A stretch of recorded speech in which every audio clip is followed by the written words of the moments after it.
Hey, what's up guys? So in this video we will see how to fix all Wi-Fi issues on any Poco phone. Now the first step is to open the settings app. Now from here tap on Wi-Fi.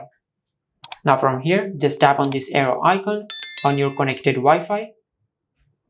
Now from here scroll down and tap on Forget Network.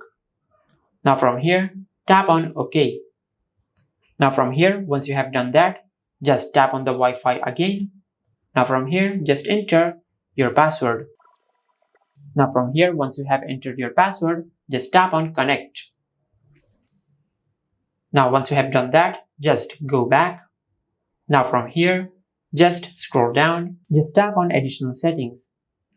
Now from here, tap on date and time and make sure you enable set time automatically.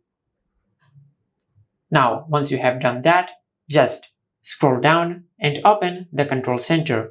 Now from here, just tap on airplane mode and wait for 4 to 5 seconds, then turn off the airplane mode.